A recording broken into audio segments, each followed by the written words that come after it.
எல்லாருக்கும் வணக்கங்க. இன்றைக்கி கொத்தமல்லி தோசை செஞ்சு பார்க்கலாங்க. அதுக்கு நான் ஒரு 2 தோசைக்கு ஆகிற மாதிரி செய்கிறேங்க. கொத்தமல்லி கொஞ்சம் எடுத்துக்கலாங்க. இது ஜாரில் போட்டுக்கலாங்க.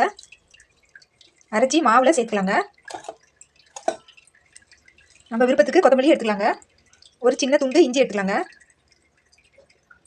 பச்சை மிளகா 3 பச்சை மிளகா சேர்த்துக்கிறேங்க. நம்ம காரம் எவ்வளோ தேவையோ அந்த அளவுக்கு சேர்த்துக்கலாங்க. இது வந்து சட்னி இல்லை சாம்பாரில் தான் தொட்டு சாப்பிட போகிறோம். அதனால் தேவையான அளவுக்கு நம்ம எவ்வளோ தேவையோ அவ்வளோ போட்டுட்டா போதுங்க. பாதி காரம் இருந்தால் கூட போதுங்க. கருவேப்பிலை ஒரு 4-5 தலை சேர்த்துக்கலாங்க. தாளிச்சு போட்டோம்னா அதில் கருவேப்பிலை இருக்கும் தோசையில். அதனால் இதுலேயே போட்டு சும்மா ஒரு 4-5 தலை போட்டு அரைச்சி எடுத்துக்கலாங்க. 2 தோசைக்கு இவ்வளோ போதும், இல்லைன்னா இன்னும் கொஞ்சம் கூட சேர்த்துக்கலாங்க. பெருங்காயம் சும்மா ஒரு கொஞ்சமாக சேர்த்துக்கலாங்க.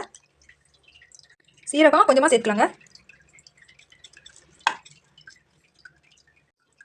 இப்போ இதை தண்ணி விடாமல் நல்லா கெட்டியாக அரைச்சி எடுத்துக்கலாங்க. அடுப்பில் ஒரு வானல் வச்சுருக்கிறேங்க.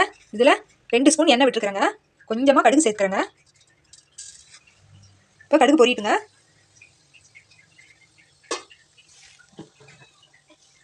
வெங்காயம் கொஞ்சமாக அரிஞ்சு வச்சுருக்கிறேங்க. இப்போ கடுகு பொரிஞ்சது வெங்காயம் சேர்த்துக்கலாங்க.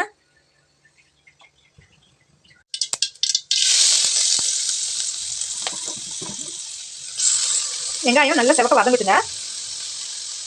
இப்போ வெங்காயம் நல்லா வதங்கிடுச்சுங்க. இப்போ அடுப்பு நிறுத்திட்டு இதை ஆற வச்சுக்கலாங்க. இப்போ 2 தோசை ஆகிற மாதிரி மாவு எடுத்து வச்சுருக்காங்க. இதுலேயே அந்த அரைச்ச விழுதையும் தாளித்து வச்ச வெங்காயத்தையும் சேர்த்து கலந்துக்கலாங்க. இப்போ மாவில் அரைச்ச விழுதையும் தாளித்த வெங்காயத்தையும் கொட்டி நல்லா கலக்கி எடுத்தாச்சுங்க.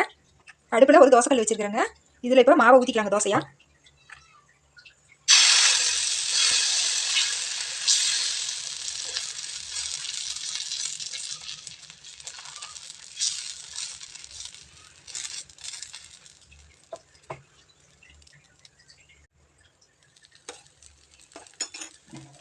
மாவு புளிச்சிடுச்சுன்னா கூட நம்ம இந்த மாதிரி போட்டு தோசை ஊற்றிக்கலாங்க. புளிப்பு தெரியாதுங்க.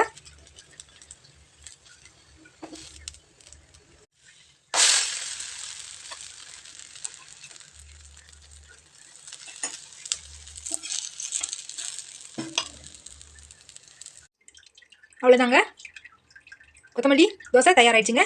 இந்த மாதிரி செஞ்சு பாருங்கள், நல்லா ருசியாக இருக்குங்க. இன்னொரு வீடியோவில் பார்க்கலாங்க. நன்றிங்க.